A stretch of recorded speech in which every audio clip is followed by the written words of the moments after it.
क्या हो गया? क्या? अच्छा, हाँ तो इम्प्रूवमेंट तो करना पड़ेगा, आएगा धीरे धीरे, टेंशन नहीं लीजिए। हाँ अच्छा, कल एक क्वेश्चन दिया था आपको लिखने के लिए, तो कल क्या क्वेश्चन था बताइए मुझे? कल का मैंने कहा था कि आज डिस्कस करेंगे, लेकिन सुबह ध्यान से निकल गया। है किसी के पास क्वेश्चन? एक मांग के लाइए तो कल का कॉपी, कोई चले जाइए तो ऑफिस से एक मांग के लाइए कल का।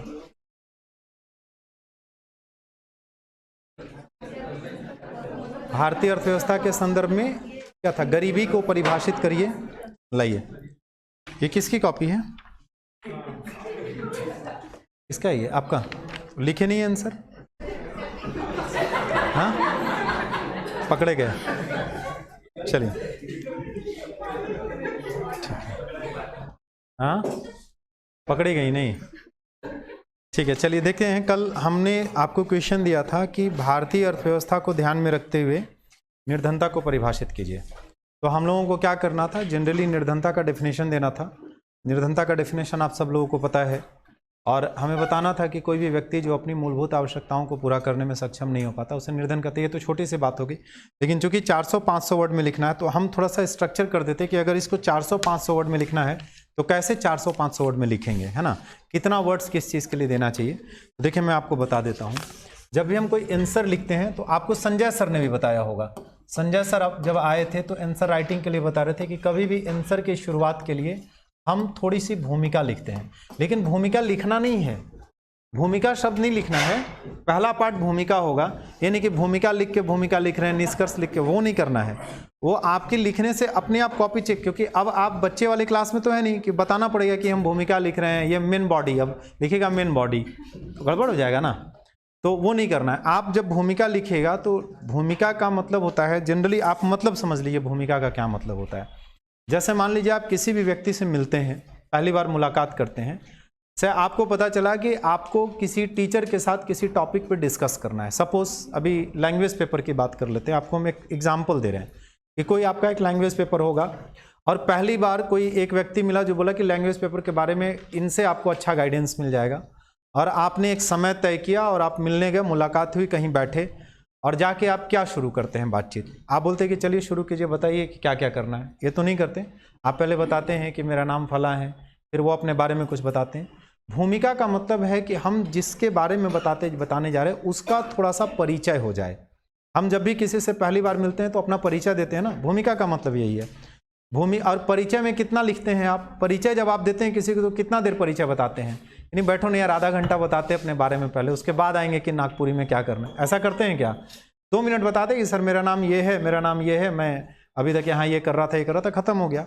तो हमेशा भूमिका क्या होनी चाहिए? छोटी होनी चाहिए, बहुत लंबी भूमिका नहीं होनी चाहिए। अब कितनी छोटी होनी चाहिए ये डिपेंड करता है क्वेश्चन कितना बड़ा पूछा गया है। जैसे हम एग्जाम्पल ले लेते हैं, यदि हमसे 20 नंबर का क्वेश्चन पूछा गया और हमसे 40 नंबर का क्वेश्चन पूछा है, क्योंकि 2 फॉर्मेट में पिछली बार पूछा गया है, तो हम कितनी भूमिका देंगे वो आपको समझा देते हैं। 20 नंबर के क्वेश्चन के लिए हमने आपसे कहा है कि 400 शब्द स्टैंडर्ड है, 350-400 शब्द के आसपास आपको रखना चाहिए अपना आंसर, और 40 वर्ड के लिए कहा है कि 600 से 800 शब्द का रखना चाहिए। तो हम आपको 20 नंबर के लिए बता देते हैं, उसी से आप निकाल लीजिएगा। तो किसी भी क्वेश्चन का आंसर लिखते समय बेसिकली 3 पार्ट होता है मूलतः। एक पार्ट होता है भूमिका, दूसरा पार्ट होता है मूल विषय, जिस विषय पे वो टॉपिक फोकस्ड है, जिसको हम मेन बॉडी के रूप में भी कई बार बोल देते हैं कि आंसर का ये मेन बॉडी है। यानी असली बात आपको मेन बॉडी में ही लिखनी है, जिसका दायरा सबसे बड़ा होगा। और लास्ट में हम आंसर को कंक्लूड करते हैं, कंक्लूजन, एक निष्कर्ष निकालते हैं किसी भी आंसर में, या उसको सुझाव के रूप में देखें, मूल्यांकन के रूप में देखें, या सामान्य बातों के रूप में देखें। जैसा क्वेश्चन होगा वैसा नेचर रहेगा। तो अगर हमें 400 वर्ड लिखना है, 350 से 400 मान लेते हैं हम, अगर वर्ड लिखना है तो आप खुद सोचिए, हमको सबसे ज़्यादा तो यही लिखना है ना। तो हम क्या करेंगे कि लगभग 250 से 300 शब्द यहाँ के लिए रख लेंगे, और ऐसे कंडीशन में 50 शब्द इधर मान लीजिए और 50 शब्द इधर मान लीजिए। तो भूमिका एक छोटा सा पैराग्राफ में होना चाहिए। अगर यही बड़ा क्वेश्चन पूछ देगा तो 50 की जगह 70, 80 से 100 वर्ड तक हम ले जाएंगे भूमिका। बात मेरी समझ में आ रही है? कल आपसे पूछा गया 400 नंबर का, सॉरी 400 वर्ड्स का क्वेश्चन पूछा गया, आपसे कहा गया निर्धनता। तो आपको सबसे पहले क्या दो, देखिए क्वेश्चन में क्या क्या पूछा गया पहले उसको डिस्कस कर लेते, फिर हम फॉर्मेट बना लेंगे। आपसे क्वेश्चन पूछा गया, पहली बात उसमें यह करनी थी कि निर्धनता की परिभाषा क्या है या निर्धनता को किस तरीके से हम देख सकते हैं, अर्थ क्या है। पहला पार्ट ये था। दूसरा पार्ट था कि भारत में निर्धनता के कारणों को स्पष्ट करते हुए इसके उन्मूलन हेतु सरकार के द्वारा किए गए प्रयासों की चर्चा कीजिए। प्रयासों का मूल्यांकन लिखा है या चर्चा लिखा है? अब देखिए इसी प्रश्न में पूछता प्रयासों का मूल्यांकन कीजिए तो क्वेश्चन का फॉर्मेट, आंसर का फॉर्मेट थोड़ा बदल जाता। अगर लिखा है प्रयासों की चर्चा कीजिए तो आंसर का फॉर्मेट थोड़ा बदल जाएगा। यही आपको बहुत जरूरी बात है जो ध्यान में रखना है, ठीक है? नहीं पता चले कि चर्चा पूछ रहा मूल्यांकन करके आगे, मूल्यांकन पूछ रहा है चर्चा करके आगे, तो थोड़ा सा कम नंबर मिलेगा। तो दूसरा पार्ट पूछा है निर्धनता का कारण, तो हमें कारण बताना है। तीसरा पार्ट क्या पूछा है? प्रयासों की चर्चा, निर्धनता उन्मूलन के प्रयासों की चर्चा, ठीक है ना? तो भूमिका में ये बात चली जाएगी। अब यहाँ पे भूमिका लिखने के लिए अलग से कोई बात नहीं लिखनी है। निर्धनता में क्या भूमिका लिखिएगा? निर्धनता की परिभाषा, उसका अर्थ ही उसका परिचय है, भाई निर्धनता किसको कहते हैं, तो वो हो गया। और लास्ट में एक पार्ट क्या आ जाएगा? निष्कर्ष।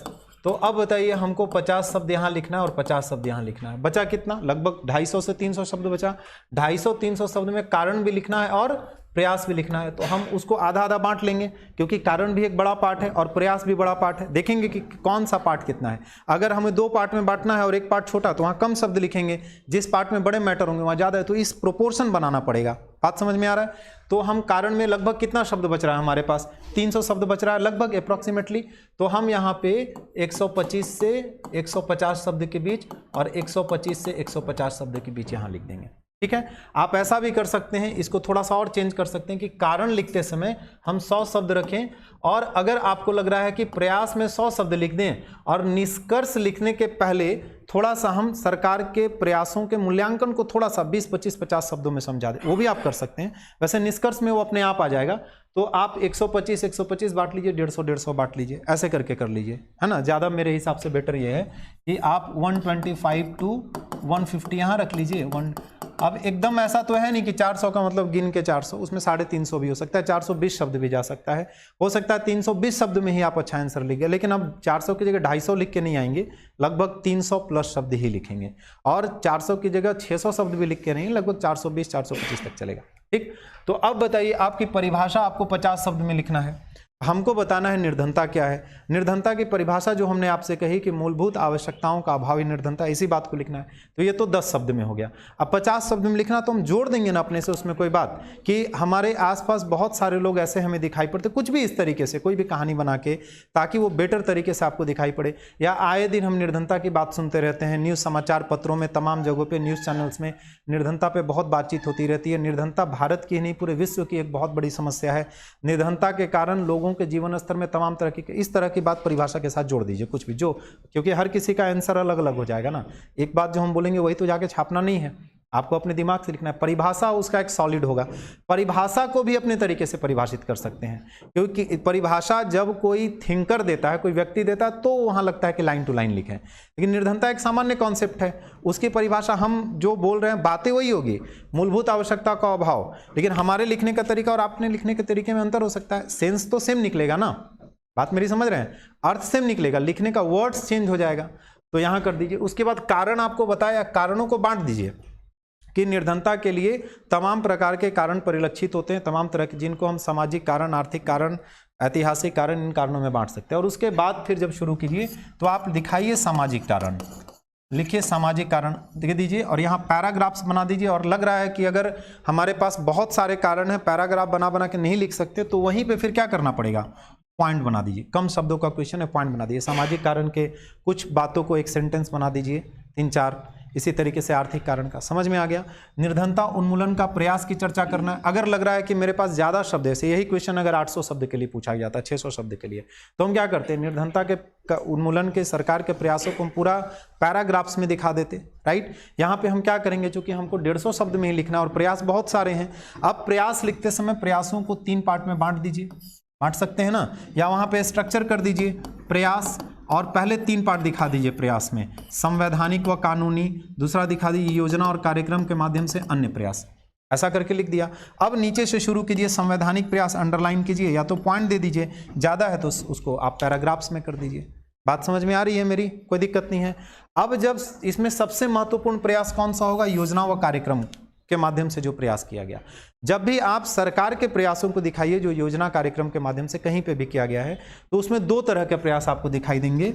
मैं यहाँ पे समझा देता हूँ। एक प्रयास सरकार का ऐसा होगा जिसका सीधा सीधा प्रभाव उस प्रॉब्लम को सॉल्व करने की तरफ होगा। जैसे अगर मुझे कोई बीमारी हुई है, मुझे अगर मान लीजिए कि किसी व्यक्ति को कोई भी बीमारी हो गई, कोई एक जख्म हो गया, डॉक्टर दवा देता है तो केवल जख्म की दवा देता है या साथ में और भी दवा देता है?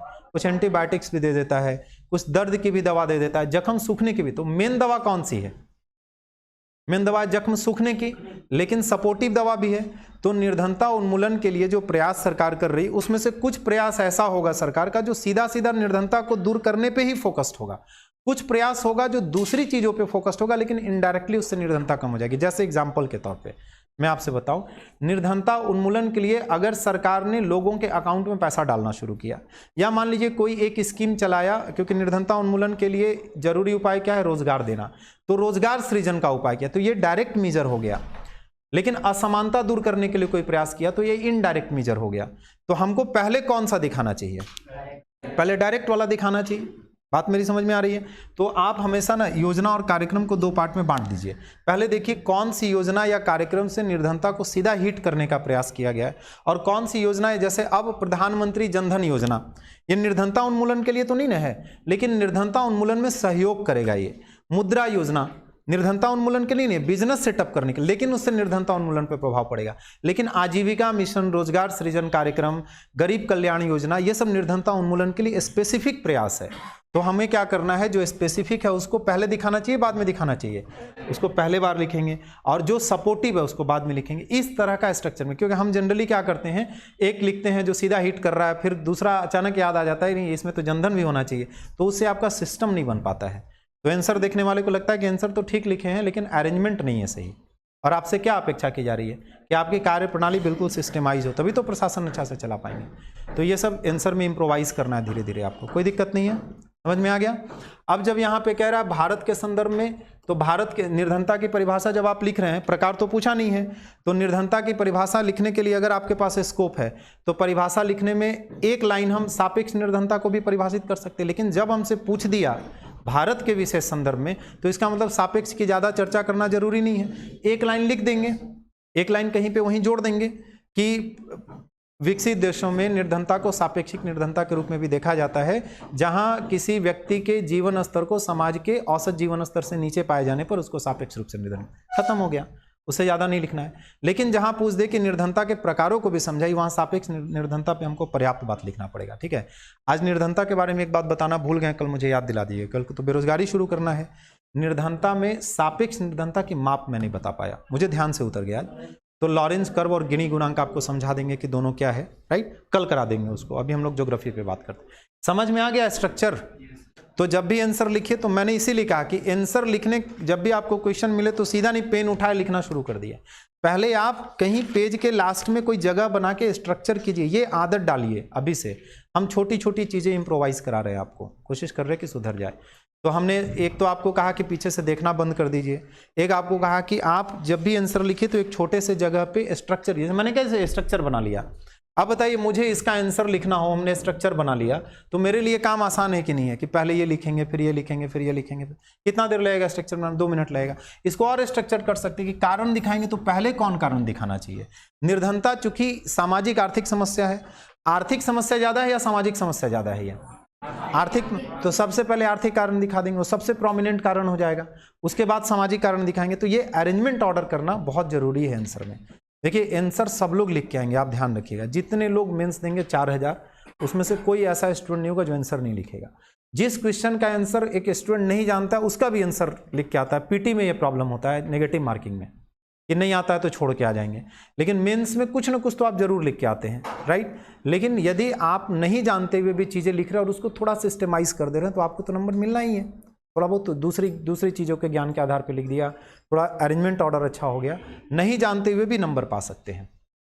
समझ में आ रहा है? और इकोनॉमी तो ऐसा सब्जेक्ट है जिसमें बहुत सारा चीज़ अपने आसपास आप ऑब्जर्व कर रहे हैं, देख रहे हैं ना, सब कुछ सुन रहे हैं, न्यूज़पेपर में पढ़ रहे हैं, गरीबी, बेरोजगारी, राष्ट्रीय आय पर कैपिटा इनकम, है ना, आर्थिक इश्यूज जो हैं, इकोनॉमिक इश्यूज हैं, वो तो हमेशा आए दिन आपको सुनाई पड़ते, दिखाई पड़ते हैं।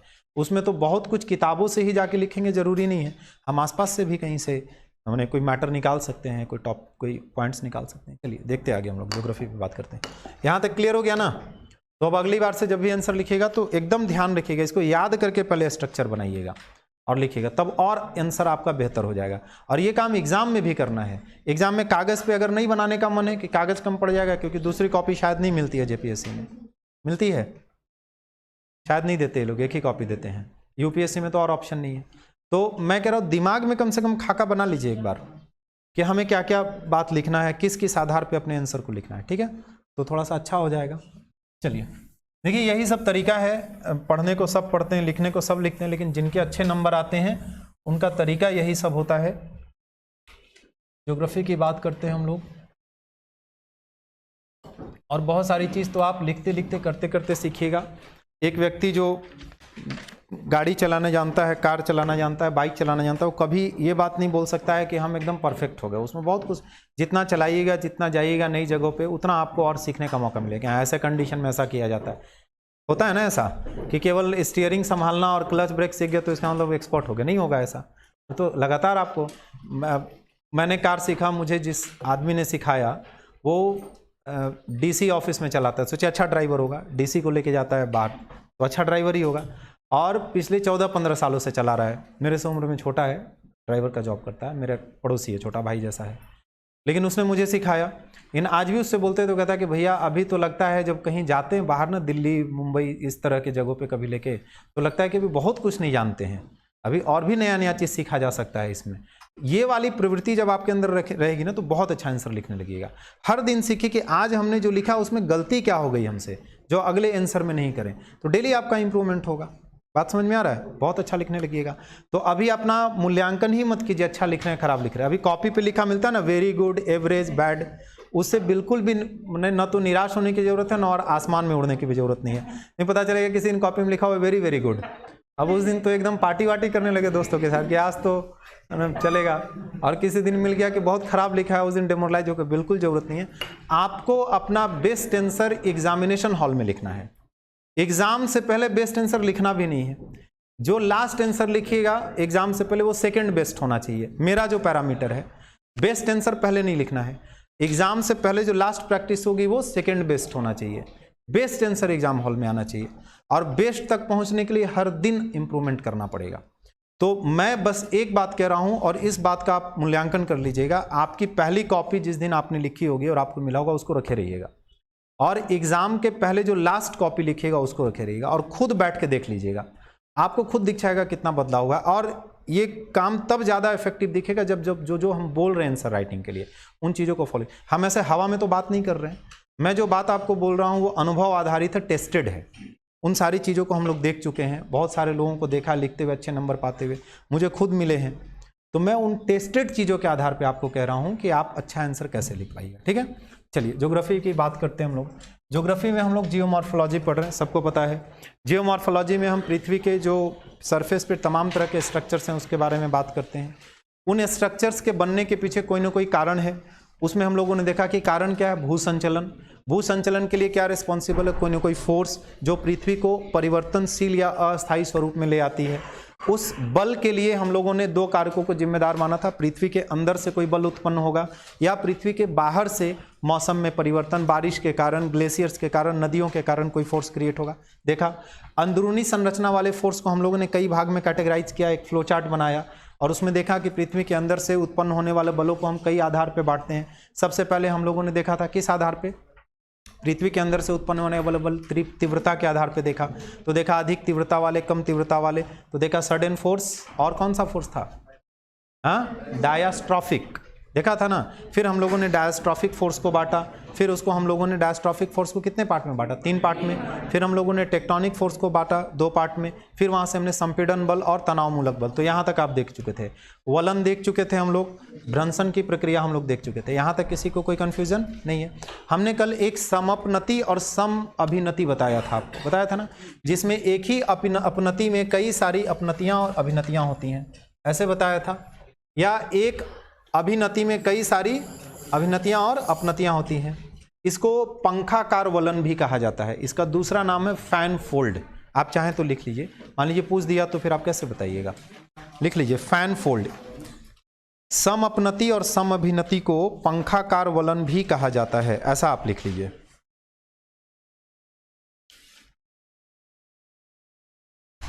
देखिए हम इकोनॉमी और ज्योग्राफी में जितना जानते हैं उतना आपको हम सब बता देंगे, ठीक। अब वो आपके ऊपर डिपेंड करता है कि आप कितना रिवीजन कर पाते हैं और कितनी राइटिंग प्रैक्टिस कर पाते हैं। जितना करिएगा उतना बेहतर हो जाएगा। सम अपनति और सम अभिनति को ना, क्लियर हो गया। पंखाकार वलन दोनों को मिला के बोलते हैं, दोनों पंखाकार हो जाएगा ना, दोनों को पंखाकार वलन बोलते हैं, दोनों को मिला के पंखाकार वलन है, ठीक। तो हम लोग आगे बढ़ते हैं। अब देखिए हम लोग अर्थ मूवमेंट पढ़ रहे हैं, है ना। और अर्थ मूवमेंट में क्या पढ़ रहे हैं, कोई ना कोई फोर्स पढ़ रहे हैं। और फोर्स को हमने दो पार्ट में बांटा था। एक क्या बांटा था, एंडोजेनेटिक अंतर्जात, ठीक है, जिसको हम पढ़ चुके, अब दोबारा नहीं ना पढ़ना है। तो अब बचा क्या पढ़ने के लिए, एक्सोजेनेटिक। ये हमारा टॉपिक है। तो आप हेडिंग दे दीजिए एक्सोजेनेटिक फोर्स, एकदम नए नए पन्ने पर, माने ऐसा न लगे कि पुराने वाले के कंटिन्यूएशन में लिख रहे हैं, आप अलग कर लीजिए एक्सोजेनेटिक। तो हमें पढ़ना है बहिर्जात संचलन या बाह्य संचलन।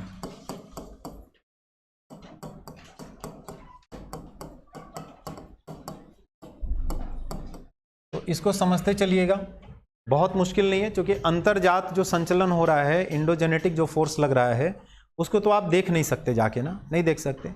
लेकिन जो बाहर हो रहा है पृथ्वी के बाहरी आवरण में, उसको तो हम देख भी सकते हैं। देख सकते कि नहीं, तो बहुत सारी चीजें दिखाई पड़ती हैं हमको।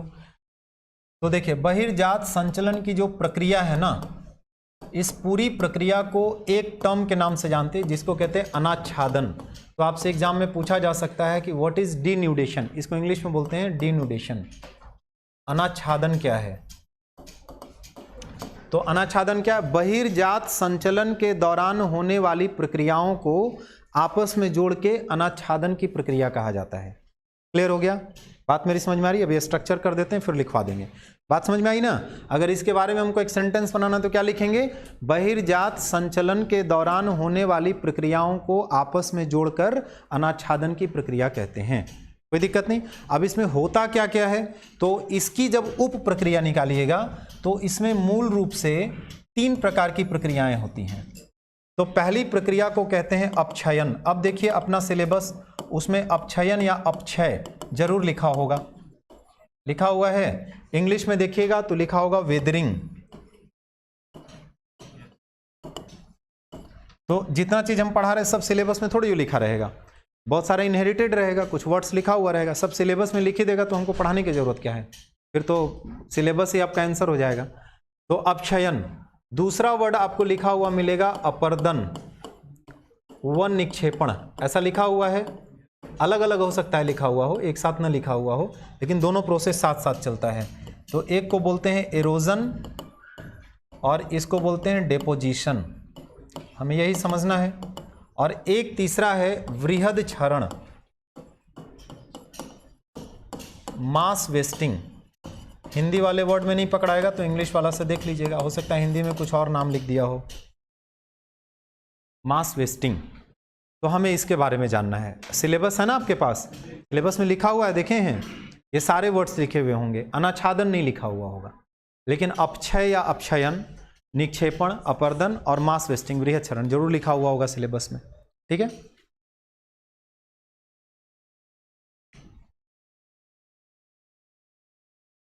कोई दिक्कत नहीं है। तो देखिए दरअसल है क्या, सबसे पहले हम समझते हैं कि अनाच्छादन कह किसको रहे हैं। हम तो ये सामान्य बात में बोल दिए कि अनाच्छादन की प्रक्रिया बहिर्जात संचलन के दौरान होने वाली प्रक्रियाओं का मिश्रण है, लेकिन अनाच्छादन का मतलब क्या है वो समझ लीजिए, डीन्यूडेशन। तो इसको मैं एक सिंपल एग्जांपल से आपको समझाता हूं, जो मुझे लगता है कि सबसे आसान तरीका हो सकता है। कि अगर मान लीजिए हमारे पास कोई एक फर्नीचर है और उसमें मॉइस्चर आ गया है, नमी आ गई है, तो हमको क्या करना पड़ेगा? उसको धूप में सुखाते हैं ना हम, तो हम क्या करते हैं, उसको छत पे कहीं धूप में बाहर में रख देते हैं। लेकिन मौसम तो एक जैसा नहीं रहेगा, अभी धूप निकला हुआ है, थोड़ी देर में बादल होने लगा और बारिश की संभावना हो जाती है, तो क्या करते हैं हम? फिर फर्नीचर वहीं छोड़ देते हैं, या तो उसको ला के दूसरी जगह रखते हैं। और मान लीजिए अगर भारी है तो क्या करते हैं, तो उस पर कुछ कवर लगा देते हैं। फिर जैसे ही बारिश समाप्त होती है और फिर से धूप निकलता है, फिर क्या करते हैं, फिर कवर हटा देते हैं, फिर कवर लगाते बारिश आती है। तो ये जो कवर लगा रहे हैं और कवर हटा रहे हैं ना, ये प्रक्रिया जो बार बार कर रहे हैं, इट इज कॉल्ड डीन्यूडेशन। डीन्यूडेशन का मतलब है कवर लगाना और कवर हटाना, कवर करना और कवर हटाना, कवर करना और देखते हैं मैच होता है तो बारिश होती है, कवर फील्ड उठा के थोड़ी ले जाते हैं कहीं, उस पर कवर लगा देते हैं, फिर बारिश बंद होती है, कवर हटा देते हैं, ऐसा ही चलता है ना। इट इज कॉल्ड डीन्यूडेशन, कोई दिक्कत नहीं है इसमें। अब हम क्यों ऐसा कर रहे हैं कि अगर बारिश हो रही, अगर हम डीन्यूडेशन का प्रोसेस जो कर रहे हैं, यानी कवर लगा रहे कवर हटा रहे हैं, ऐसा क्यों कर रहे हैं? तो मौसम में होने वाले बदलावों के कारण, ताकि हम जो भी चीज़ है उसको खराब होने से बचाएं, राइट। तो ये जो प्रक्रिया अपना रहे, कवर लगाना कवर हटाना, इस प्रक्रिया के लिए हम ज्योग्राफी में 3 तरह के शब्दों का इस्तेमाल करते हैं: अपर्दन, अपक्षयन, निक्षेपण और वृहच्छरण। अब इनको अलग अलग समझ लीजिए। एक बात समझ में आ गई ना? अनाच्छादन के बारे में आपसे कोई पूछेगा तो बता दीजिएगा कि अनाच्छादन क्या है। अब पूछेगा अनाच्छादन में क्या क्या होता है, तो आप बताइएगा अपक्षयन होता है, अपर्दन होता है, निक्षेपण होता है, वृहच्छरण होता है। अब इसको समझिए क्या क्या है, पहले समझ लीजिए, फिर हम लिखवा देंगे, पॉइंट्स लिखवा देंगे, नोट्स दे देंगे, सब कर देंगे। अभी समझ लीजिए अपक्षयन का मतलब क्या है। अब आप ऐसे समझिए, जब हम इनकी बात कर रहे हैं तो ज्योग्राफी की बात कर रहे हैं, हम फर्नीचर की बात नहीं कर रहे हैं।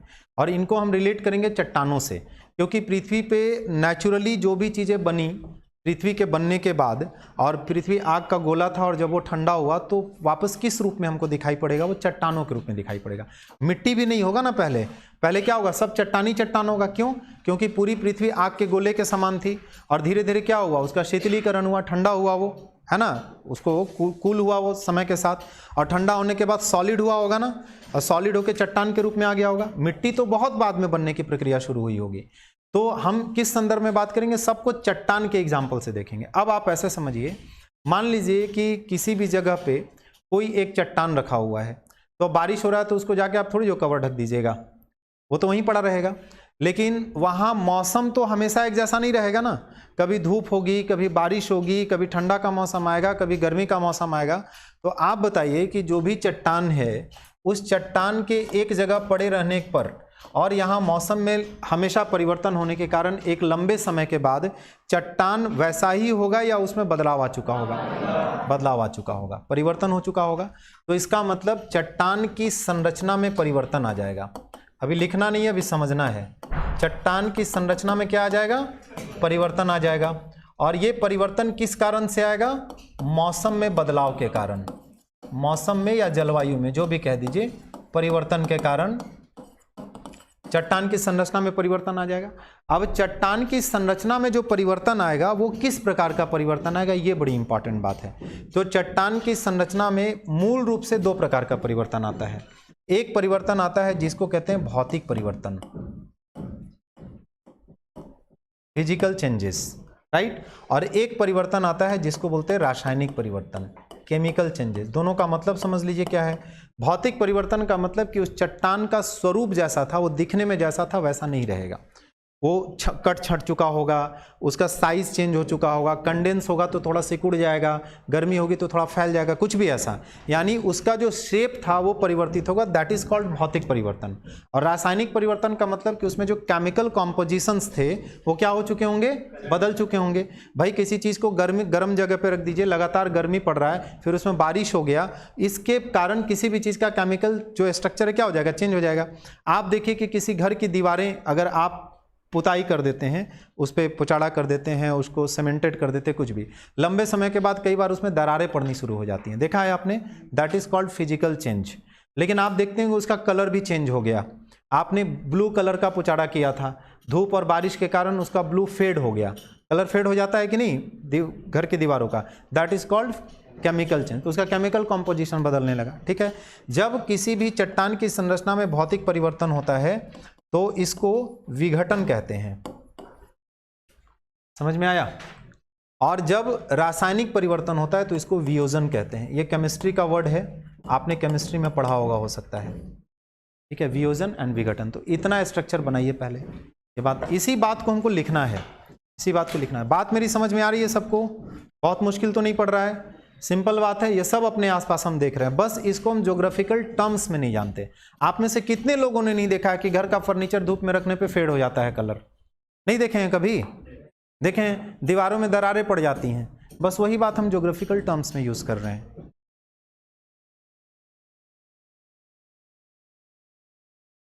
ठीक है, इसको डिसइंटीग्रेशन बोलते हैं और इसको डिकम्पोजिशन बोलते हैं।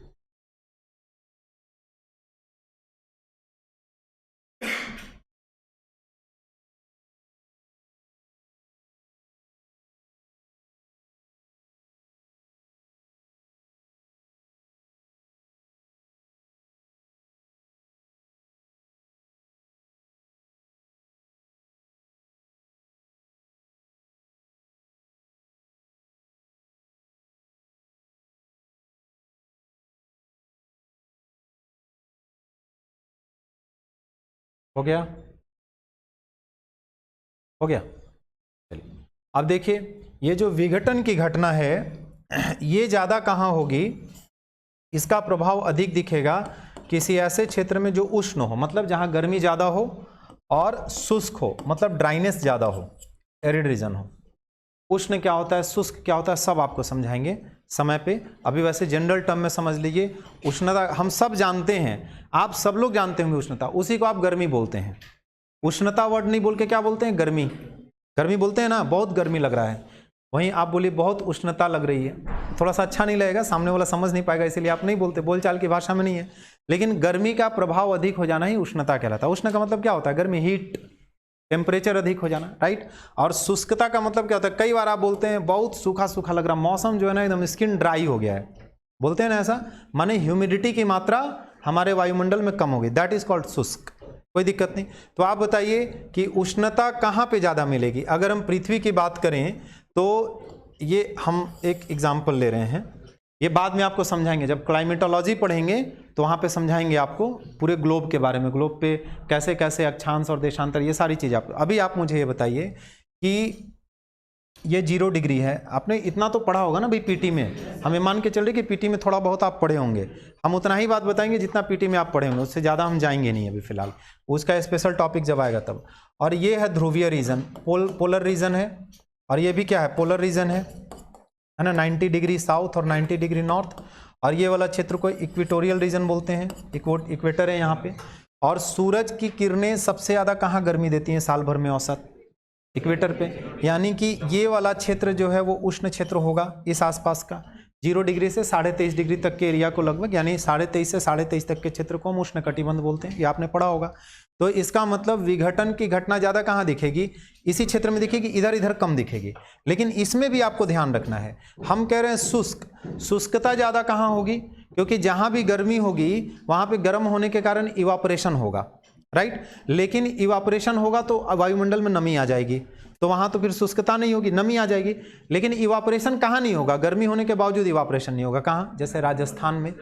इसका मतलब ये हुआ कि वह क्षेत्र जहाँ पानी की उपलब्धता कम है, जल की उपलब्धता कम है लेकिन तापमान अधिक है, उन क्षेत्रों में विघटन की प्रक्रिया ज़्यादा हो जाएगी। जैसे राजस्थान का इलाका हो गया, या कोई भी ऐसा गर्म क्षेत्र जहाँ सूरज की किरणें तो ज़्यादा हैं लेकिन वहाँ समुंदर नहीं है, नदियाँ ज़्यादा नहीं है, पानी का सोर्स ज़्यादा नहीं है, इवापोरेशन नहीं होगा लेकिन गर्मी रहेगा, इसीलिए वहाँ पे क्या होगा? विघटन की घटना ज़्यादा होगी।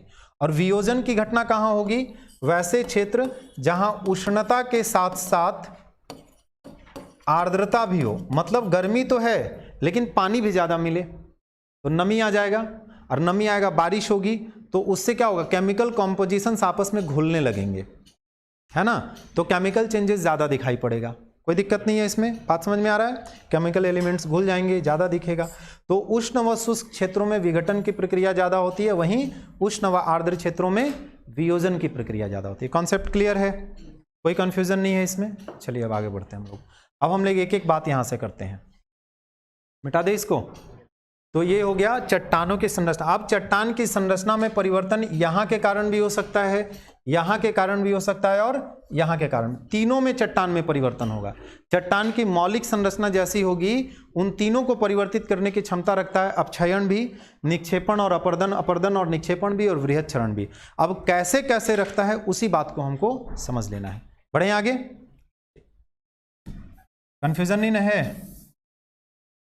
बताइएगा नहीं तो मैं अंतर्यामी नहीं हूं। कितने लोगों को कंफ्यूजन है इसमें बताइए, क्योंकि बेसिक बात है, नहीं समझ पाइएगा तो आगे रिलेट करना मुश्किल होगा। तो हम समझाएंगे फिर से, किसको किसको नहीं समझ में आया, किसको किसको नहीं समझ में आया कि विघटन और वियोजन क्या होता है या भौतिक और रासायनिक परिवर्तन क्या होता है। सबको आ गया समझ में? हाँ पक्का? तो ऐसा चेहरा सब उतरा हुआ है। हाँ कभी कभी बीच में हमको फील होता है दूसरी ग्रह पे आ गए हैं पृथ्वी से, हम मायूसी ज़्यादा है। समझ में आ रहा है आप लोगों को? कोई दिक्कत नहीं है ना? चलिए अब देखिए, इसको समझिए, बहुत मुश्किल नहीं है मेरे ख्याल से, हम जानते हैं ये बात, देखते हैं, लेकिन इसको ज्योग्राफिकल टर्म्स में हम नहीं जानते, हम ज्योग्राफी के अकॉर्डिंग चीज़ें, लेकिन आप आंसर अपनी भाषा में, मतलब बोलचाल की भाषा में तो नहीं लिखिएगा ना। ज्योग्राफी का आंसर में ज्योग्राफी लगना चाहिए कि हाँ ज्योग्राफी ही लिख रहा है। देखिए अब अपक्षयन, अपर्दन, निक्षेपण, वृहत क्षरण, चारों बातों को हम समझते हैं। सबसे पहले हम अपक्षयन को समझते हैं।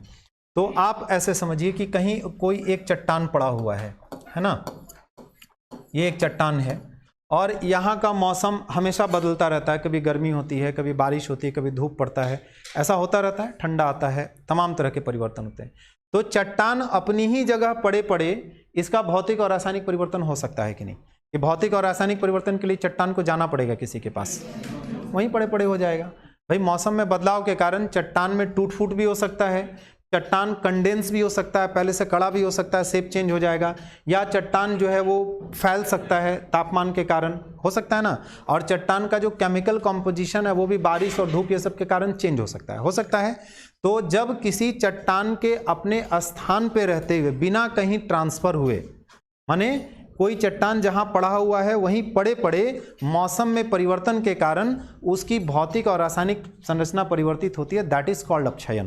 तो अपक्षयन का परिभाषा क्या निकला कि कोई भी चट्टान जो मौसमी परिवर्तन के कारण अपने स्थान पर पड़े पड़े भौतिक और रासायनिक परिवर्तन के दौर में चला जाता है या उसका भौतिक और रासायनिक परिवर्तन हो जाता है, इसी को हम अपक्षयन कहते हैं।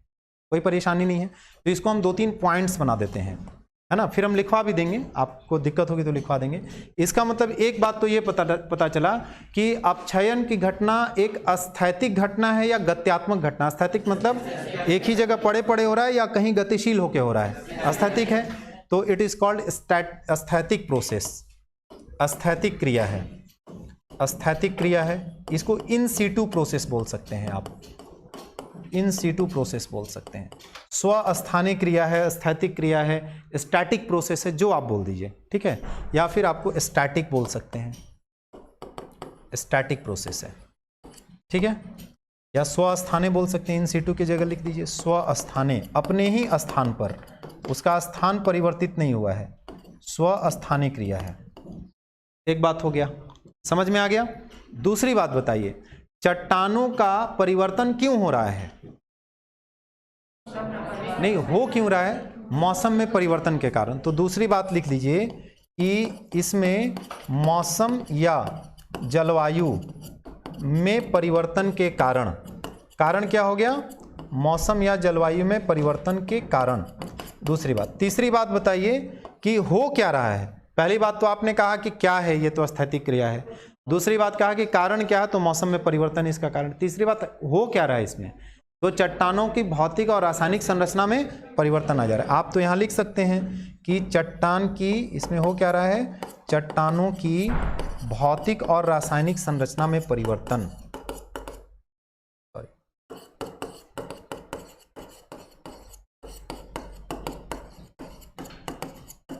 संरचना में परिवर्तन हो जा रहा है। और चौथी बात बताइए कि इस पूरी प्रक्रिया में कोई ट्रांसपोर्टेशन फैक्टर काम कर रहा है, परिवहन की कोई उपस्थिति नहीं है। तो लिख दीजिए परिवहन के कारणों कारकों की उपस्थिति नहीं होती है, परिवहन के कारकों का अभाव, कारकों का अभाव पाया जाता है। बस अपक्षयन का परिभाषा निकल गया। इसी बात को सेंटेंस में गढ़ देना है, खत्म हो जाएगा। समझ में आ गया? अब इसको सेंटेंस में बनाना है तो कैसे बनाएंगे? अगर मान लीजिए हमको पैराग्राफ में लिखना है, क्योंकि एग्जाम में ऐसे तो लिख के आइएगा नहीं, अब चयन पूछेगा तो आपको तो पैराग्राफ लिखना होगा पूरी बात बताने के लिए। तो आप कैसे लिखिएगा, तो एक पैराग्राफ में आपको लिखवा दे रहा हूँ, अगले बार से पैराग्राफ नहीं लिखवाएंगे, अगले बार का खुद लिखना पड़ेगा आपको।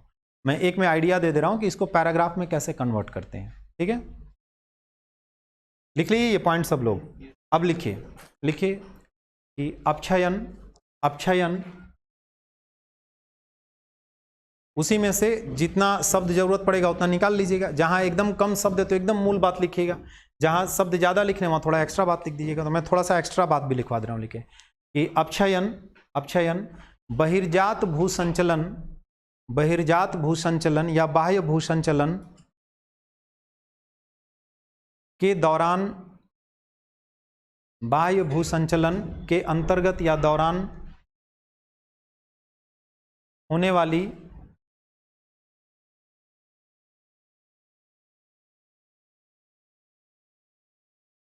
एक भौगोलिक परिघटना है,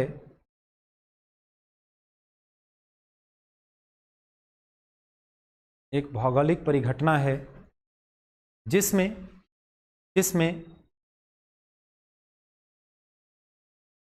किसी चट्टान का अपने मूल स्थान पर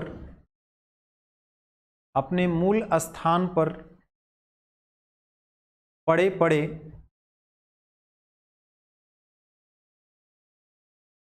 भौतिक व रासायनिक परिवर्तन हो जाता है। अपने मूल स्थान पर पड़े भौतिक व रासायनिक परिवर्तन हो जाता है।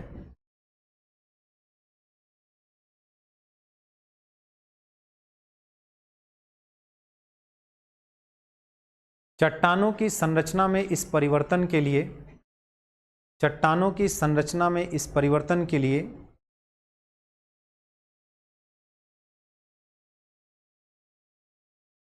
जिम्मेदार कारक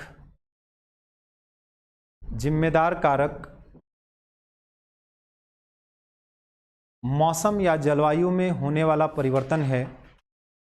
मौसम या जलवायु में होने वाला परिवर्तन है।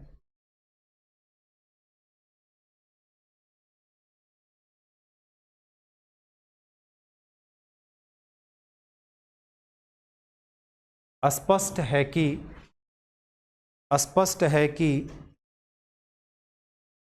अपक्षयन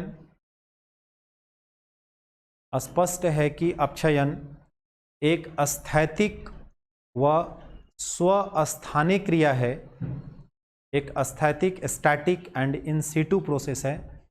weathering is a static and in situ process, एक स्थैतिक व स्वस्थानिक क्रिया है जिसमें परिवहन के कारकों की उपस्थिति नहीं होती है।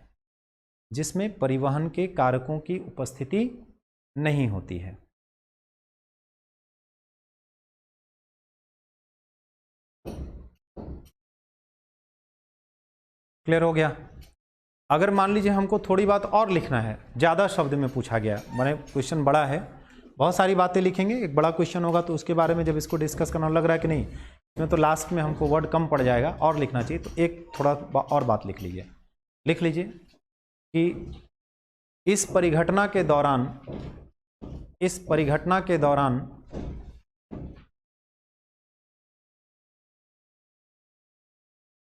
परिघटना को इंग्लिश में फिनोमिना कहते हैं। अगर कोई इंग्लिश में लिख रहे हो तो लिख लीजिएगा। इस परिघटना के दौरान चट्टानों की भौतिक संरचना में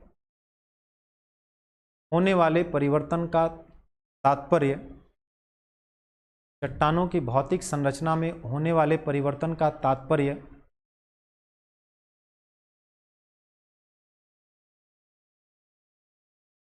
चट्टानों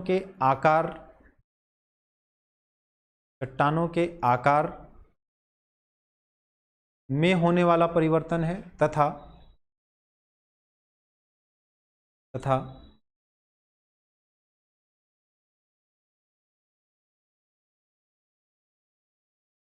इसकी रासायनिक संरचना में परिवर्तन का तात्पर्य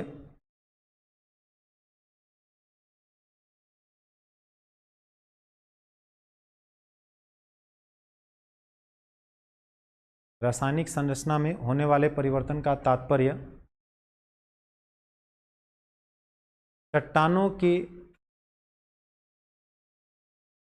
रासायनिक कंपोजिशन को क्या बोलेंगे, क्या बोलते हैं? केमिकल कंपोजिशन को संरचना नहीं कुछ बोलते हैं, क्या बोलते हैं? हाँ, जो भी लिख लीजिए, लिख लीजिए, रासायनिक अवयव या स्वरूप जो भी लिखना लिख लीजिए, में होने वाले परिवर्तन से है। मतलब डिफरेंट टाइप के जो केमिकल्स का अनुपात है ना, उनका जो अनुपात है वो क्या हो जाएगा, चेंज हो जाएगा। ठीक है, अब जैसे मान लीजिए पानी मिल गया, तो कोई ऐसा केमिकल होगा जो पानी में घुलनशील होगा, कोई नहीं घुलनशील होगा, तो जो घुल गया उसका अनुपात कम हो जाएगा, जो घुलनशील नहीं है उसकी इंटेंसिटी ज़्यादा रहेगी। बात समझ में आ रहा है? इस तरह का परिवर्तन हो जाएगा। कोई दिक्कत है अपक्षयन में किसी को? अपक्षयन समझ में आ गया। अब देखिए अपर्दन क्या है वो समझ लीजिए। अब अपक्षयन से ही अपर्दन समझा देते हैं। तो अपर्दन आपने कई बार सुना होगा, बचपन से मृदा अपर्दन वर्ड सुनते होंगे, 6ठी क्लास की किताब में दिया हुआ एनसीईआरटी में, मृदा अपर्दन। अगर उसका शाब्दिक अर्थ निकालना है या आसान भाषा में करना है तो कह दीजिए मृदा का कटाव। मतलब कहीं पे कोई मिट्टी है वो कट के अलग हो गई, दैट इज कॉल्ड मृदा अपर्दन। कहीं कोई चट्टान है, वहां कोई टुकड़ा निकल के वहां से अलग हो गया, हट गया, दैट इज कॉल्ड अपर्दन। और जब भी अपर्दन होगा तो इसका मतलब कि वो जहां पहले था वहां से स्थानांतरित होगा या वहीं रहेगा, स्थानांतरित। तो पहली बात तो ये कि स्टैटिक प्रोसेस नहीं होगा, कैसा हो जाएगा, डायनामिक हो जाएगा, गत्यात्मक क्रिया हो जाएगा। एक बात ये हो गया, तो स्थैतिक से जोड़ दिए तो क्या निकला, ये गत्यात्मक क्रिया है। दूसरी बात, ये इन सिटू प्रोसेस नहीं होगा।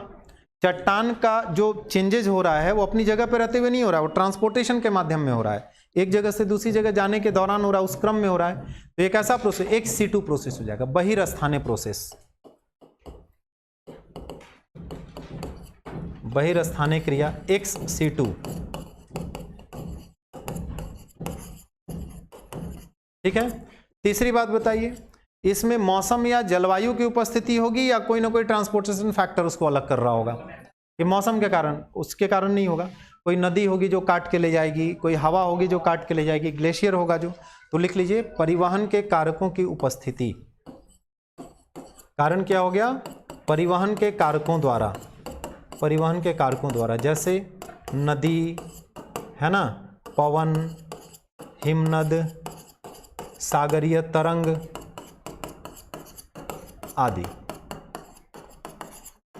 क्लियर हो रहा है? बहुत मुश्किल है। और इसमें होगा क्या, इसमें भी चट्टानों की भौतिक और रासायनिक संरचना बदलेगी। क्यों? एक चट्टान नदी के माध्यम से कट के जब दूसरी जगह जाएगा तो रास्ते में भी तो घर्षण वर्षण के कारण उसका रूप चेंज हो सकता है। वो नदी के साथ मिल गया, हवा के साथ मिल के जा रहा है, तो बीच में भी तो उसका केमिकल कॉम्पोजिशन बदल सकता है। तो इसका मतलब इसमें भी भौतिक और रासायनिक परिवर्तन होगा। लिख लीजिए चट्टानों का भौतिक और रासायनिक परिवर्तन। तो कंपैरिजन भी हो गया ना। आपसे पूछेगा अपक्षयन और अपर्दन में क्या अंतर है, समझाइए। तो कंपैरिजन करते हुए लिख दीजिएगा, अलग अलग पूछेगा अलग अलग लिख दीजिएगा। देखिए चट्टानों की भौतिक और रासायनिक संरचना में परिवर्तन, इसी बात को जैसे अभी लिखा है ना पीछे उसका पैराग्राफ्स, वैसे इसका भी लिखना है। लिख लीजिएगा या मुश्किल होगी? लिख लीजिएगा। निक्षेपण क्या है? निक्षेपण का इंग्लिश होता है डिपोजिशन। डिपॉजिट मतलब होता है जमा करना, जैसे बैंक में ले जाके पैसा बोलते हैं ना, डिपॉजिट कर दिए, जमा कर दिए। तो बैंक में डिपॉजिट के लिए निक्षेप शब्द का इस्तेमाल किया जाता है। आप सरकारी डॉक्यूमेंट पढ़िएगा तो उसमें निक्षेप शब्द कई बार मिलेगा, वहीं से बन गया निक्षेपण। तो निक्षेपण का शाब्दिक अर्थ क्या है? जमा करना।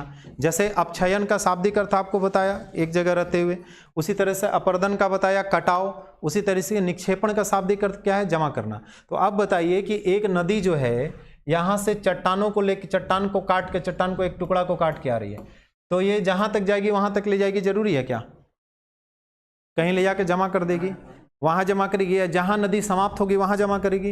यानी नदी माने हमेशा चलती ही रहेगी, उस नदी का पानी जो है वो हमेशा चलता रहेगा, कहीं समाप्त नहीं होगा, ऐसा तो नहीं है। कहीं समंदर में मिल जाएगा, कहीं दूसरी नदी में मिल जाएगा, चट्टानों को बीच में छोड़ सकता है, समुद्र में जाके गिरा सकता है। तो नदियों के द्वारा, हवाओं के द्वारा, या किसी भी माध्यम से जो ट्रांसपोर्टेशन फैक्टर है उसके द्वारा चट्टानों को जो काट के लाया गया, अपर्दित करके लाया गया है, उसका जब किसी भी प्लेस पे जमाव होता है दैट इज कॉल्ड निक्षेपण।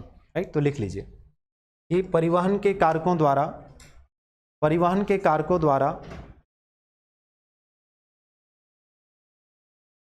अपर्दन के बाद, अपर्दन के बाद परिवहित अपर्दन के बाद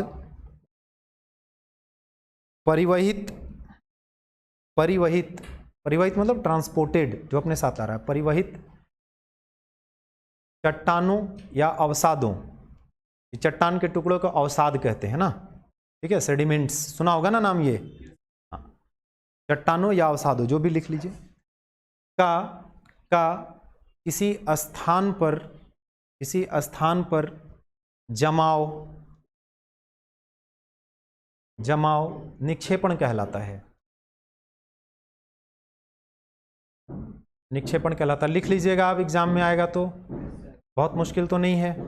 चलिए, तो अब हम लोग वृहत क्षरण समझते हैं, छोटी छोटी बात है, समझ लेना है। देखिए, वृहत क्षरण क्या है? वृहत क्षरण एक विशेष प्रक्रिया है, अनाच्छादन के तहत एक विशेष प्रक्रिया है, जिसका संबंध केवल और केवल पर्वतीय क्षेत्रों से है। अब आप इसको समझिए, मैं थोड़ा समझा देता हूं कि किसी पर्वतीय क्षेत्र में, मान लीजिए कोई एक पर्वतीय क्षेत्र है, और इस पर्वतीय क्षेत्र में आपने कई बार देखा होगा कि पर्वतीय क्षेत्रों में कोई एक पर्वत के साथ चट्टान का कोई टुकड़ा ऐसे संलग्न है। जैसे आप यहाँ से जाइएगा रिम्स से आगे, तो आपको बाएं साइड में एक बड़ा सा टीला पहाड़ टाइप का मिलेगा, उसमें बड़ा बड़ा बोल्डर लटका हुआ मिलेगा, लगेगा अब गिरा तब गिरा, है ना, नीचे खड़ा होने में भी डर लगेगा ऐसा, लेकिन वो गिरता नहीं है। लेकिन क्या ये हमेशा ऐसा ही रहेगा? पृथ्वी का एक खास नेचर है, पृथ्वी का के पास एक बल होता है, इसको गुरुत्वाकर्षण, सब लोग जानते हैं गुरुत्वाकर्षण, वो हर चीज को अपनी ओर खींचता रहता है। तो इसको भी पृथ्वी का बल अपनी ओर खींच रहा होगा, लेकिन ये अभी पृथ्वी की तरफ क्यों नहीं आ रहा? क्योंकि पृथ्वी का गुरुत्वाकर्षण बल जितना प्रभावी है, उससे ज्यादा प्रभावी इसका इसके साथ एसोसिएशन है, ये इसके साथ ज्यादा मजबूती के साथ जुड़ा हुआ है, इसलिए गिर नहीं रहा है। लेकिन मौसमी परिवर्तन के कारण तमाम जो मौसमी घटना है, उसके एक लंबे समय के बाद क्या होगा? ये कमजोर होता जाएगा, इसका एसोसिएशन कमजोर होगा, यानी इसका यहाँ पे प्रभाव कम होगा, और पृथ्वी के गुरुत्वाकर्षण बल का प्रभाव जिस दिन अधिक हो गया, उस दिन ये ऊपर की ओर नहीं जाएगा, नीचे ही की ओर आएगा। तो वृहत क्षरण इसी घटना को कहते हैं, जब किसी भी पर्वतीय क्षेत्र में पृथ्वी के गुरुत्वाकर्षण बल के कारण कोई भी चट्टान, असंगठित चट्टान या चट्टान का कोई टुकड़ा असंगठित होकर पृथ्वी की तरफ, स्वाभाविक है पृथ्वी की तरफ ही आएगा, तो वहाँ पृथ्वी की तरफ नहीं लिख के आप ये भी लिख सकते हैं कि स्थानांतरित हो जाता है। तो कोई आपसे सवाल नहीं पूछेगा कि ऊपर स्थानांतरित होता है कि नीचे, क्योंकि सब लोग जानता है कि नीचे ही होगा। तो स्थानांतरित हो जाता है या पृथ्वी की तरफ आ जाता है, इसी घटना को वृहत क्षरण कहते हैं। लिख लीजिए, देखिए, पर्वतीय क्षेत्रों में गुरुत्वाकर्षण बल के प्रभाव के कारण, पर्वतीय क्षेत्रों में गुरुत्वाकर्षण बल के प्रभाव के कारण जब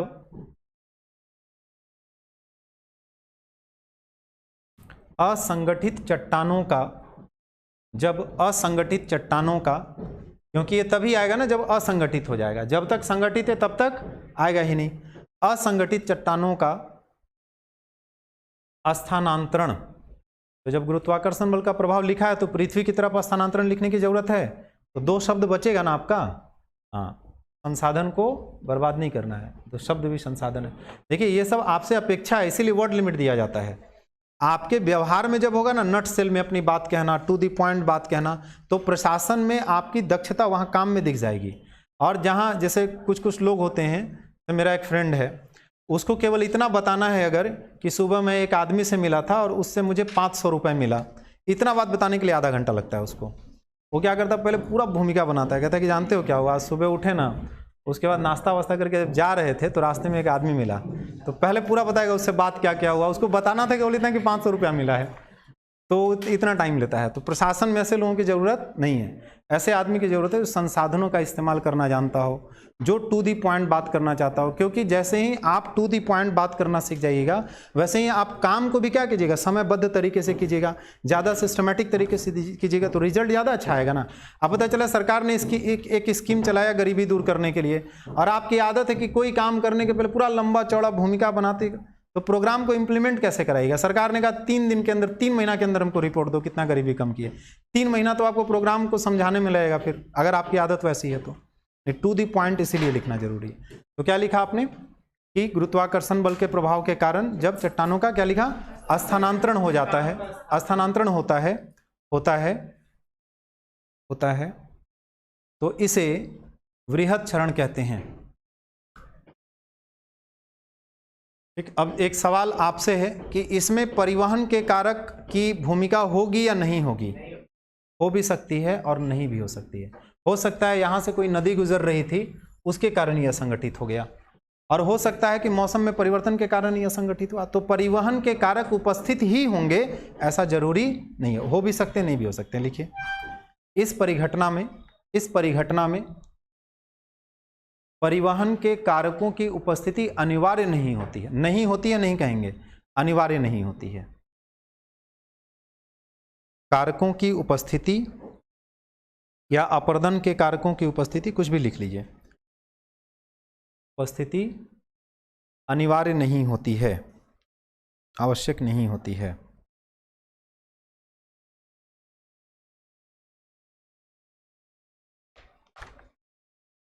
ठीक है, कोई दिक्कत नहीं है। चलिए, अब हम लोग इतनी बात समझ गए ना, तो आपके सिलेबस में तो केवल इतना ही लिखा हुआ है, अपक्षयन, अपर्दन, निक्षेपण, वृहक्षरण, इतना पढ़ के चले जाइएगा तो कुछ काम तो हो जाएगा। लेकिन आपके सिलेबस में अगला टॉपिक लिखा हुआ होगा या उससे पहले कहीं पे भी चट्टान। देखिए, आप सिलेबस निकालिए, है किसी के पास तो, है ना, चट्टान है, चट्टान का प्रकार इस। अब हम लोग यहाँ से आगे चट्टान की तरफ बढ़ेंगे, क्योंकि बातचीत नहीं, क्योंकि यहाँ पे जो हम बात कर रहे थे पूरे अनाच्छादन की प्रक्रिया में, या पूरा जो प्रोसेस हम लोग बहिर्जात संचलन पढ़ रहे थे, उसमें चट्टानों के संदर्भ में ही बात कर रहे थे। तो हम थोड़ा चट्टान को समझने की कोशिश करते हैं। तो देखिए, हमको चट्टान समझना है। चट्टान को इंग्लिश में क्या कहते हैं? Rock on. रॉक केवल कहना है, मूवी का नाम नहीं बताना है। रॉक, रॉक माने चट्टान। वैसे रॉक दो संदर्भ में यूज किया जाता है, एक चट्टान के संदर्भ में, एक आप भी बोलते हैं कि आई एम रॉकिंग, नहीं बोलते कई बार? हाँ, देखिए, तो चट्टान के बारे में हम थोड़ा सा समझने की कोशिश करते हैं। सबसे पहले समझिए कि चट्टान है क्या। पहली बात तो ये करेंगे कि चट्टान क्या है, किसको चट्टान कहते हैं, कोई बता सकता है? हाँ, बोलिए, कोई दिक्कत नहीं है ना, ऐसे तो खराब बोल दीजिएगा तो फांसी थोड़ी जो दे देंगे। मृदा का संगठन और मिनरल्स का कॉम्पोजिशन, चलिए वो भी ठीक है। देखिए, चट्टान को हम सामान्य भाषा में जब वो करते हैं, डिफाइन करते हैं, तो हम बोल सकते हैं कि विभिन्न खनिजों के मिश्रण से अगर बहुत सारे खनिज आपस में मिलके ठोस सॉलिड फॉर्म में आ जाते हैं, दैट इज कॉल्ड चट्टान। तो चट्टान में डिफरेंट टाइप के मिक्सचर्स, कोई एक भी मिनरल हो सकता है और डिफरेंट टाइप के मिनरल्स भी हो सकते हैं। जैसे कहीं पे एक चट्टान पाया गया तो आप जानते हैं वहीं से कोयला भी निकल जाता है और दूसरे मिनरल्स भी निकल जाते हैं, एक ही चट्टान के पास से निकलता है कि नहीं निकलता है? या बॉक्साइट भी निकला, थोड़ा निकल भी निकल गया, थोड़ा कुछ, या हो सकता है केवल बॉक्साइट निकल रहा हो, ये भी हो सकता है। तो मिनरल्स के मिश्रण से जब कोई ठोस संरचना निर्मित हो जाती है तो इसको चट्टान कहते हैं। तो लिख लीजिए एक लाइन, लिखिए, विभिन्न खनिजों के मिश्रण से, विभिन्न खनिजों के मिश्रण से चट्टान के बारे में हम लोग बहुत सारी चीजें पढ़ेंगे। अभी केवल बेसिक बात चट्टान के बारे में बता रहे हैं, क्योंकि आपके सिलेबस में देखिए चट्टान को हम रिलेट करा रहे हैं केवल, है ना। चट्टान पूरा एक चैप्टर पढ़ेंगे। आपके सिलेबस में अपर्दन, अपक्षयन और वृहक्षरण लिखा हुआ है ना, अभी वो खत्म नहीं हुआ है। अभी उसमें इतना सारा चीज पढ़ना है कि एक दो, अभी मैंने आज के बाद कल की भी क्लास उसी में चली जाएगी। अभी बहुत सारा चीज पढ़ना है आपको। नहीं, आप क्या कीजिएगा, किताब उठाइएगा, अपर्दन, अपक्षयन और वृहक्षरण की परिभाषा और निक्षेपण की परिभाषा पढ़ के जाइएगा तो क्वेश्चन ही नहीं बनेगा आपसे, तो 2 नंबर वाला केवल बनेगा, और केवल उतने से आएगा वो। क्यों होता है अपक्षयन, उसके प्रक्रम क्या क्या है, उससे किस किस तरह की संरचना बनती है, अपर्दन से किस किस तरह की संरचना बनती है, वो सब आपको जानना पड़ेगा। और उसमें भी अपर्दन के बहुत सारे कारक हैं। तो मान लीजिए कि अपर्दन हो रहा है तो नदियों के द्वारा भी हो रहा है, तो नदियों से कैसी संरचना बनी, हवाओं के द्वारा कैसी संरचनाएं बनी, ये सब आपको भी जानना है, ठीक है ना। तो थोड़ा थोड़ा बात हम लोग से पहले अभी चट्टान थोड़ा सा समझ लीजिए, बेसिक बात, ताकि आगे जाके रिलेट हो, क्योंकि कई बार हम लोग चट्टान शब्द का इस्तेमाल करेंगे इस पूरी प्रक्रिया में। तो चट्टान के बारे में क्या बताया, विभिन्न प्रकार के खनिज पदार्थों के मिश्रण से निर्मित ठोस संरचना को चट्टान कहते हैं। कोई दिक्कत नहीं है। विभिन्न प्रकार के खनिज पदार्थों के मिश्रण से निर्मित ठोस संरचना, इसको जिस तरीके से लिखना लिख लीजिए। मूल बात क्या है कि डिफरेंट टाइप के मिनरल्स जब आपस में मिलकर सॉलिड फॉर्म में आ जाते हैं, दैट इज कॉल्ड रॉक, उसी को हम चट्टान कहते हैं। क्लियर हो गया? कोई परेशानी इसमें है? अब देखिए, आप एक वर्ड सुनते होंगे ना, मृदा। अगर मृदा नहीं सुना होगा तो मिट्टी तो जरूर जानते होंगे, क्योंकि पूरा बचपन मिट्टी धूल में आपका बीता होगा, है ना। इसको इंग्लिश में, इंग्लिश में क्या कहते हैं? हाँ, क्या कहते हैं? सॉइल, सॉइल कहते हैं। कोई दिक्कत नहीं है। तो अब हम थोड़ा सा चट्टान और मृदा को रिलेट करते हैं, जो परिभाषा इन्होंने बताई थी। तो परिभाषा हमको वो नहीं लिखना है, ये हमको चट्टान बताते समय जोड़ना है वो लाइन, समझ में आया ना। नहीं तो चट्टान का परिभाषा मृदा का संगठित रूप लिखेगा तो अप्रोप्रिएट नहीं होगा। जब चट्टान असंगठित होते हैं तभी मृदा का निर्माण होता है, यानी असंगठित चट्टानों को मृदा कहते हैं। और यदि किसी जगह की मृदा बहुत लंबे समय में संगठित होकर ठोस, तो पहले से ही थी, संगठित हो गई, उसके मृदा में क्या होता है, कण बिखरे हुए होते हैं, अलग अलग होते हैं ना, जब वो संगठित हो गया, कंडेंस हो गया, तो इसी को क्या बोल देंगे, चट्टान बोल देंगे। यानी चट्टानों का असंगठित रूप मृदा और मृदा का संगठित रूप चट्टान कहा जाता है। कोई दिक्कत नहीं इसमें, आप चाहें तो ये स्ट्रक्चर बना भी सकते हैं, कॉपी पे भी बना सकते हैं, जब आपका आंसर आएगा वहां पे अपनी बात बताने के लिए बता सकते हैं। वहां पे लिख दीजिएगा एक लाइन कि मृदा का संगठित रूप चट्टान और चट्टान का असंगठित रूप मृदा कहलाता है, या चट्टान के असंगठित होने पर मृदा का निर्माण होता है और मृदा के संगठित होने से भी चट्टान का निर्माण हो जाता है। क्लियर हो गया ये बात, कोई दिक्कत नहीं। अब दूसरी बात ये है कि चट्टान जब असंगठित होगा तो उसको मृदा कहेंगे कब? क्या हमेशा चट्टान के असंगठित होने पे मृदा कहेंगे? मान लीजिए कि कहीं पे एक बहुत बड़ा सा पहाड़ है, वो भी चट्टान है, यहां से एक बड़ा सा टुकड़ा निकल के गिर गया, तो इसको क्या मृदा कहेंगे? नहीं कहेंगे। तो फिर आपको देखना पड़ेगा कि जब चट्टानों का असंगठन होता है तो वो किस किस फॉर्म में बदल सकता है। तो देखिए आप थोड़ा सा समझिए। तो मान लीजिए कि कोई एक चट्टान है, पर्वत भी चट्टान है, जमीन के अंदर भी चट्टान है, जमीन के ऊपर भी चट्टान है, तमाम तरह के चट्टान है। जब चट्टान असंगठित होते हैं तो सबसे पहले चट्टानों के असंगठित होने पर जो चट्टान का सबसे बड़ा असंगठित रूप है उसको गोलाश्म कहते हैं, इसको बाउल्डर कहते हैं। और बाउल्डर बोलने से आपको समझ में आ गया होगा, बहुत बड़ा बड़ा पत्थर है ना, जो बड़े किसी बड़े चट्टान से टूट के अलग हुआ है। जैसे कहीं मिनरल है, वहां विस्फोट कराए तो बड़ा बड़ा बोल्डर बाहर निकल गया, फिर उसको और तोड़ेंगे तो चट्टान मने रॉक। तो चट्टान जब टूटता है तो गोलाश्म में बदलता है, गोलाश्म जब और तोड़ते हैं और छोटा करते हैं तो ये बन जाता है बजरी, ग्रेवल, हाँ जो भी बोल दीजिए, जो घर वर में यूज होता है ना, ढलाई वलाई में, बड़ा बड़ा गिट्टी जिसको बोलते हैं आप, राइट है ना, तो बजरी। हाँ, तो चट्टान गोलाश्म बजरी हो गया। फिर और छोटे टुकड़ों में बढ़ता है तो इसको रेत कहते हैं, सैंड कहते हैं। सैंड तो जानते हैं सब लोग, नदी वदी के किनारे गए ही होंगे, आप में से कोई ऐसा नहीं होगा जो नदी नहीं देखा हो, हाँ, नहीं तो फिर लगेगा कि दूसरे ग्रह पे हैं आप जहाँ पे नदी नहीं पाया जाता है। फिर रेत और छोटे कणों में बदलता है तो इसको कहते हैं सिल्ट, सिल्ट। तो बिहार में एक बड़ी सवाल पूछा जाता है, बहुत पॉपुलर क्वेश्चन है कि गंगा नदी क्षेत्रों में बाढ़ आने का एक बहुत बड़ा कारण सिल्टों का जमाव है, इसके समाधान के उपाय सुझाइए। सिल्टेशन प्रोसेस एक बहुत बड़ा रीजन है, इसको हिंदी में गाद भी कहते हैं, ठीक है। और जब ये और छोटे टुकड़ों में बढ़ता है तो इसको कहते हैं चीका, क्ले, राइट। और फिर बहुत माने कण इतना छोटा हो कि उसमें पानी मिलने पे वो कीचड़ जैसा बन जाए, that is called punk, mud. इसी पंख से पंकज बना है, पंकज सर को बता दीजिएगा। पंक माने कीचड़ होता है ना, बोलते हैं ना, पंकज माने कीचड़ में जन्म लेने वाला, कमल। पंकज सर को भी बोले कीचड़ में सर आपका जन्म हुआ है क्या? चलिए एनीवे, ठीक है, ये बात समझ में आ गई, कोई दिक्कत नहीं, इसमें कोई परेशानी नहीं है। तो अब अगर हमको मिट्टी बोलना है, मृदा बोलना है, तो मृदा बोलेंगे किसको? तो देखिए दुनिया में कोई भी मृदा पाई जाती है तो हर मृदा में कण एक जैसे नहीं होंगे। कोई ऐसी मृदा होगी जिसमें हर कण का साइज एक जैसा होगा, उसमें कुछ बड़े कण भी होंगे, कुछ छोटे कण भी होंगे। तो किसी भी मृदा में ये तीनों साथ साथ पाया जाता है। कौन कौन? रेत, सिल्ट और चीका। क्योंकि ग्रेवल तक तो आप जान ही रहे हैं कि बजरी जो है वो गिट्टी है, तो मिट्टी नहीं हो सकता, वो तो माने बड़ा बड़ा पत्थर है थोड़ा, है ना। तो रेत, सिल्ट और चीका, ये तीनों किसी भी मृदा में, इन तीनों के मिलने से मृदा का निर्माण होता है। यही तीनों मिलके मृदा निर्मित करते हैं। क्लियर हो गया ना? कोई परेशानी इसमें है किसी को? नहीं है, सिंपल है, मुश्किल है?